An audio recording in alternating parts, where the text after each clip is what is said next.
अस्मद्गुरुसमारम्भां यतिशेखरमध्यमां लक्ष्मीवल्लभपर्यन्तां वन्दे गुरुपरम्पराम् ஆழ்வார்கள் வாழி அருளிச் செயல் வாழி தாழ்வாதுமில் குறவர்தாம் வாழி ஏழ்வாறு முய்ய அவர்கள் உரைத்தவைகள்தாம் வாழி செய்யமறை தன்னுடனே சேர்ந்து அகலகில்லே நிறையுமென் அலர்மேல் மங்கை உரை மார்பா நிகரில் புகழாய் உலகம் உன்னுடையாய் என்னையாழ்வானே நிகரிலமரர் முனிக்கணங்கள் விரும்பும் திருவேங்கடத்தானே புகழொன்னில்லாவடியேன் உன் அடிக்கீழமர்ந்து புகுந்தேனே அகில புவன ஜன்மஸ்தேம பங்காதிலீலே வினத விவித பூத விராதரக்ஷை கதீக்ஷே ஸ்ருதிசரசி விதீப்தே பிரம்மணி ஸ்ரீனிவாசே பவது மம பரஸ்மின் சேமுழி பக்திரூபா श्रीमान् वेंकटनाथार्य कवितार्किककेसरी वेदान्ताचार्यवर्यो मे सन्निधत्तां सदा हृदि ஸ்ரீரங்கநாதனுடைய பாதுகைகளை குறித்து ஓரிரவிலே 1000 ஸ்லோகங்களை கொண்ட ஸ்ரீ பாதுகா சகஸ்ரம் என்கிற ஸ்தோத்திரத்தை அருளி செய்து ஒவ்வொரு ஸ்லோகத்திலேயும் பாதுகையினுடைய பெருமையை ஒவ்வொரு விதமாக எடுத்துரைக்கின்ற வேதாந்த தேசிகன் இப்பொழுது சேஷ பத்ததி என்கிற இந்த பத்ததியிலே, அதாவது ஆதிசேஷனே பாதுகையாயிருக்கிறான் என்று தெரிவிக்கக்கூடிய இந்த பத்ததியிலே அந்த ஆதிசேஷனுக்கும் பாதுகைக்கும் உண்டான ஒரு சேர்த்தி, அதாவது ஆதிசேஷன் பாதுகையாயிருக்கிறான் அல்லது பாதுகை ஆதிசேஷனாயிருக்கிறது என்றெல்லாம் கூட சொல்லலாம். அப்படிப்பட்ட இருக்கிற விஷயத்தை ஒரு 10 ஸ்லோகங்களாலே விவரித்தருளுகிறார் என்று பார்க்கிறோம். அதிலே இப்பொழுது பாதுகா சகஸ்ரத்திலே 753வது ஸ்லோகம். இந்த ஸ்லோகத்தில் என்ன தெரிவிக்கிறார் என்னால், எம்பெருமானுக்கு பண்ற கைங்கரியத்திலேயே எது உயர்ந்த கைங்கரியம் என்று பார்க்கிறான். அதாவது எம்பெருமானுக்கு அவன்தான் தாசனா, அதாவது எம்பெருமானுக்கு அவன் நியாசன், ஷையா, ஆசனம் என்று இப்படி பல பல கைங்கரியங்களை ஒருத்தனே பண்ணுகிறான். ஆதிசேஷன் ஒருத்தனே பண்ணுகிறான்.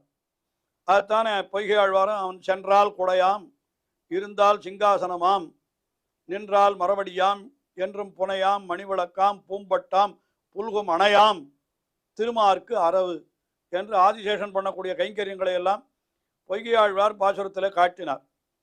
ஆனால் இந்த இத்தனை கைங்கரியங்களுக்குள்ள எது சிறந்த கைங்கரியம் அப்படின்னு பார்த்தால் என்ன சொல்லுகிறார் வேதாந்த தேசிகன்?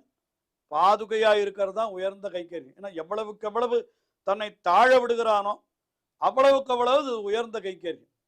அப்படி பார்த்தால் படுக்கையா இருக்கிற கைங்கரியத்தை விட பாதுகையா இருக்கிற கைங்கரியம் தான் மிகவும் சேஷத்துவத்தினுடைய எல்லை அது என்று அப்படி ஒரு அர்த்தத்தை இந்த ஸ்லோகத்திலே நாம் அனுபவிக்கும்படி சொல்றார். ஆனால் அப்படிப்பட்ட பாதுகையை விட, அது பண்ற கைங்கரியத்தை விட நாம் உயர்ந்தவர்களாக ஆகிவிடுவோம். எப்பொழுது? ஸ்லோகத்தை அனுசந்தித்து அர்த்தத்தை பார்ப்போம்.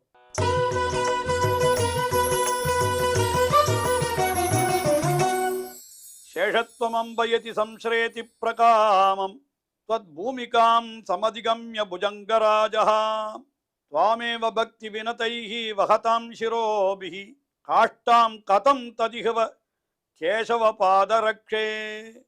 அம்ப கேசவ பாதரக்ஷே, அதாவது கேசவனான எம்பெருமானுடைய பாதுகா தேவியே, பாதுகையில் இருக்கக்கூடிய, அதாவது திருவடியை ரட்சிக்கின்ற பாதுகா தேவியே, கேசவ பாதரக்ஷே அம்ப என்று அழைத்தார். அவர் என்ன சொல்றாருன்னா, துவத் பூமிகாம் சேஷத்துவம் பூமிகாம் சமதிகம்ய, அதாவது சேஷத்துவத்தினுடைய பூமிகா என்னாலுன்னா சேஷத்துவத்தினுடைய எல்லை என்று சொல்லலாம். இதுக்கு மேல கிடையாது என்று சொல்லும்படியான அதனுடைய சம்சரணி அடைந்துன்னர். அது எல்லை அடையிறதுன்னா சேஷத்துவம் எதி சம்சரேதி பிரகாமம் துவத் பூமிகாம் சமதிகம்ய புஜங்கராஜா. புஜங்கராஜா அந்த ஆதிசேஷனானவன் என்ன பண்ணினான்னா, அப்படி ஒரு அவதாரத்தை அடைந்து பாதுகையாக வந்து என்ன பண்ணினான்னா, கடைசியில் எம்பெருமானுடைய திருவடிகளை தாங்குகின்ற கைங்கரியத்தை பண்ணுகிறான். திருமேனியை தாங்குவது, தலையை தாங்குவது அதெல்லாம் விட திருவடியை தாங்குவது உயர்ந்தது இல்லையா? அப்ப இருக்கிற கைங்கரியத்துல எது உயர்ந்ததுன்னு கேட்டா இதுதான் உயர்ந்தது அப்படின்னு சொன்னார். இதுதான் அந்த சேஷத்துவத்தினுடைய காஷ்டா. காஷ்டா என்னால் எல்லை நிலம், முடிவு நிலம் என்று சொல்லும்படியாக அப்படிப்பட்ட நிலையை நீ அடைந்தாய். அதுக்கு மேல என்ன ஆச்சுன்னா, இப்பொழுது துவாமேவ பக்தி வினதைஹி வகதாம் சிரோபிஹி. ஆனால் துவாமேவ உன்னையே சில பேர் என்ன பண்றா, பக்தி வினதைஹி பக்தியாலே மிகவும் பணிவுள்ளவர்களாக ஆகி சிரோபிஹி வகதாம் உன்னை தலையாலே தாங்குகிறார்கள். அப்ப என்ன ஆகிறதுன்னு கேட்டா, காஷ்டாம் ததிக கதம் பாதரக்ஷே. இது அதை விட உயர்ந்ததுன்று. அதாவது என்ன, எம்பெருமானை தன்னுடைய தலையாலே தாங்குகிறது பாதுகை. அதனால பாதுகை தான் சிறந்ததுன்னு சொன்னோம். இப்ப அந்த பாதுகையே ஒருத்தன் தலையாலே தாங்கினானால் அப்பொழுது அவன் இன்னும் சிறந்தவனாக ஆகிவிடுகிறான் அல்லவா? அப்பொழுது அவன் அதை காட்டிலும் உயர்த்தி யாருக்கு கிடைக்கிறதுன்னா, அந்த பாதுகையாகிற உன்னை எவன் தலையிலே தாங்குகிறானோ அவனுக்கு கிடைக்கிறது என்று இப்படியாக அந்த ஒரு கைங்கரியத்தை கொண்டாடி சொன்னார் இந்த ஸ்லோகத்தில். அடுத்தபடியாக 754வது ஸ்லோகம். இந்த ஸ்லோகத்தில் என்ன தெரிவிக்கிறார் என்னால், இந்த புராணங்களிலே என்ன சொல்லப்பட்டிருக்கிறது, ஆகமங்களிலே புராணங்களிலே இந்த பூமியானது பாத்தாள லோகத்திலே ஆதிசேஷனாலே தலையாலே தாங்கப்படுகிறது அப்படின்னு சொல்லியிருக்கிறது. ஆதிசேஷன் தான் இந்த பூமியை தன்னுடைய தலையாலே தாங்கி கொண்டு நிற்கிறான் என்று அப்படி ஒரு விஷயம் ஆகமங்களிலும் புராணங்களிலும் சொல்லப்பட்டிருக்கிறது. அதற்கு ஒரு காரணம் சொல்லுகிறார் இந்த ஸ்லோகத்தில். என்ன ஸ்லோகம், என்ன காரணம் என்னால், உலகனைத்தையும் தனக்குள்ளே ஒடுக்கி கொண்டிருக்கிற எம்பெருமான் இருக்கிறானே அவனையே இந்த பாதுகை தாங்குகிறதாம். இந்த பாதுகை தாங்கிறதுன்னா அப்ப அந்த பாதுகையினுடைய பாரம் தாங்காமல் பூமி என்ன ஆகும், நடுங்குமே. அதற்காக என்ன பண்றான்னா, ஆதிசேஷன் கீழே தானே ஆதிசேஷன் வடிவில் இருந்து கொண்டு இந்த பூமியையும் தாங்குகிறான் என்று இப்படி ஒரு அர்த்தத்தை சொல்லுகிறார்.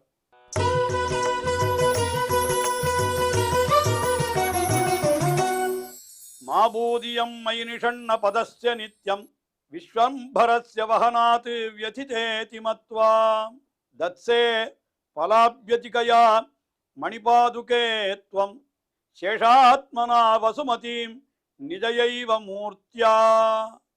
அதாவது மாபூதியம் மயி நிஷண்ண பதஸ்ய, மயி நிஷண்ண பதஸ்யன்னா என்னிடத்திலே நிஷண்ண பதஸ்ய, ஆதிசேஷன் தனக்குள்ளே நினைக்கிறானாம். இப்படி ஏ மணிபாதுகே என்ன நினைக்கிறாய் நீ என்னால், இயம் மயி நிஷண்ண பதஸ்ய என்னிடத்தில் வைத்த திருவடிகளாய் உடைய எம்பெருமான் இருக்கிறானே அவன் ஆறுன்னு கேட்டா விஸ்வம்பரஸ்ய. விஸ்வம்பரன்னாலன்னா உலகையெல்லாம் தாங்குகிறவன் எம்பெருமான். விஸ்வம் அந்த பாரம் அதை தாங்குகிறவன், அதனால விஸ்வம்பரதி. அதனால அவனுக்கு விஸ்வம்பரன்னு பேரு. புவியும் இருவிசும்பம் நின்னகத்தன்னு ஆழ்வார், நம்ம ஆழ்வார். அதுபோல எல்லாவற்றையும் தாங்குகிறான் எம்பெருமான். அந்த விஸ்வம்பரஸ்ய அந்த எம்பெருமான் தன்னுடைய திருவடிகளை எங்க வைத்திருக்கிறான், இந்த பாதுகையிலே வைத்திருக்கிறான். அதாவது பாதுகையாகிற இந்த பாதுகை நினைக்கிறதான் என்னிடத்திலே வைத்திருக்கிறான் எம்பெருமான். மயினிஷண்ண பதஸ்ய விஸ்வம்பரஸ்ய வகனாத். அத்தையெல்லாம் இந்த பூமி தாங்குகிறபடியினாலே இந்த பூமி என்ன ஆயிருக்கான், வியசிதாக, அது வருத்தப்பட்டதாக ஆகியிருக்குமே. அது மாபூத், அப்படி அது வருத்தப்படக்கூடாது. மாபூத் இயம் மயினிஷண்ண பதஸ்ய நித்யம் விஸ்வம்பரஸ்ய வகனாத் வியசிதா இதி மத்வா. அது என்ன அதாவது உலகையெல்லாம் தாங்குகின்ற எம்பெருமானை இந்த பாதுகையாகிற நான் தாங்குகிறேன், என்னையும் சேர்த்து இந்த பூமி தாங்குகிறதே, அதனால பூமிக்கு துன்பம் உண்டாகுமோ என்று நினைத்து என்ன பண்ணினான்னா, ஆதிசேஷனே பார்த்தானாம். என்ன பண்ணினான், ஐயோ பூமி இதனால வருத்தப்படுமே என்று நினைத்து அதனால என்ன பண்ணினான், துவம் அந்த ஆதிசேஷன் என்ன பண்ணினான்னா, பலாபியதிகையா என்னால் என்ன அர்த்தம், அதிகமான பலத்தோடு கூடியவனாக. ஆதிசேஷனுக்கே ரொம்ப பலமுள்ளவன்னு பேர். அவனை பிரகிருஷ்ட விஞ்ஞான பலை கதாமணி என்று அவனை பற்றி ஆளவந்தார் அருளி செய்கிற பொழுது பிரகிருஷ்ட விஞ்ஞான பல என்று சொல்றார். ஞானம் மட்டும் இல்லை, பலமும் ரொம்ப அதிகமானது ஆதிசேஷனுக்கு என்று சொல்றார். அதனால பலாபியதிகையா துவம் என்ன பண்ணுகிறாய், சேஷாத்மனா வசுமதீம் நிஜைவ மூர்த்தியா தத்சே.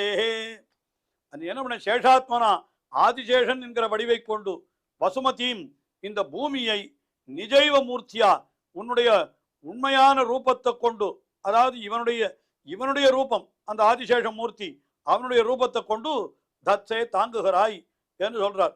அப்படி இவன் அந்த பூமியை தாங்குகிறானா. அதாவது என்ன சொல்றாருன்னா, எம்பெருமான் எல்லாவற்றையும் தாங்குகின்றவனான எம்பெருமான் அவனை தாங்குகின்ற அந்த பாதுகை, அந்த பாதுகையை பூமி தாங்குகிறது.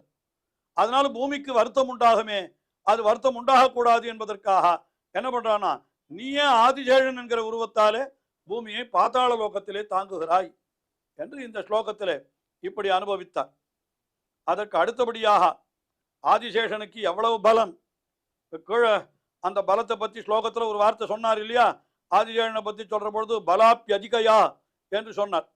இப்ப அடுத்த ஸ்லோகத்தில் ஆதிசேஷனுக்கு உண்டான பலம் எப்படிப்பட்ட பலம் அதை நிரூபிக்கிறார்.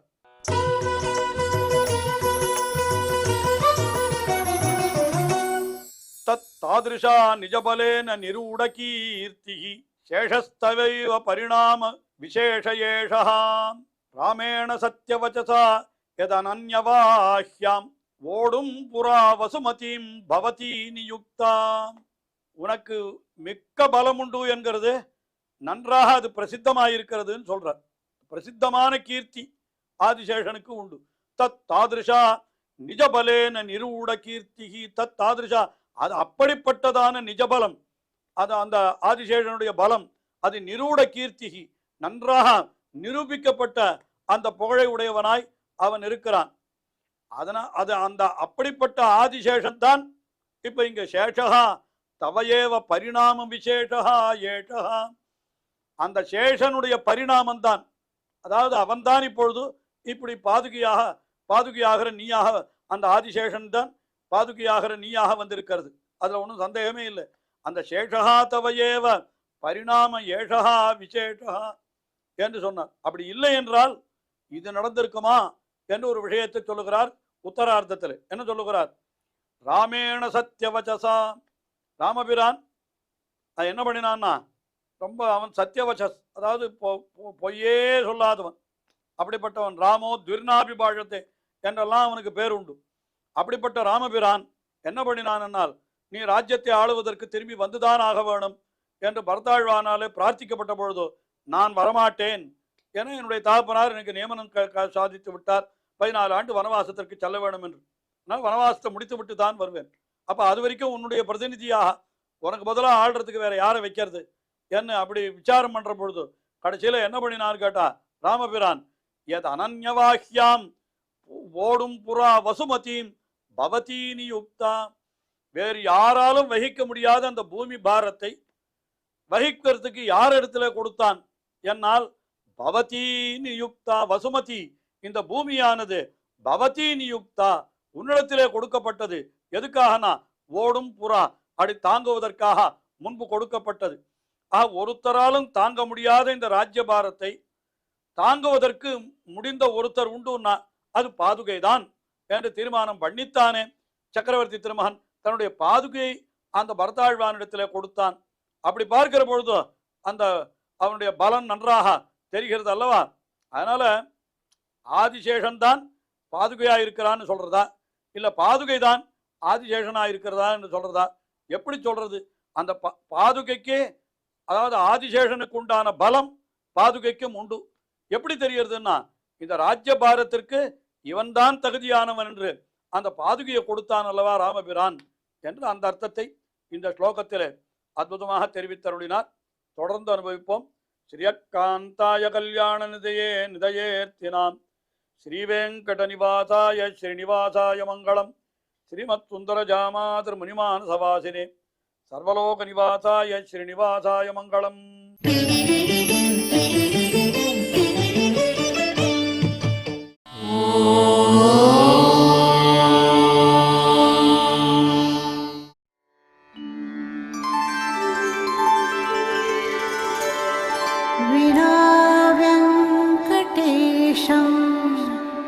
ननाथो ननाथः सदा वेङ्कटेशम् स्मरामि स्मरामि हरे वेङ्कटेश प्रसीद प्रसीद प्रियं वेङ्कटेश प्रयच्छ प्रयच्छ।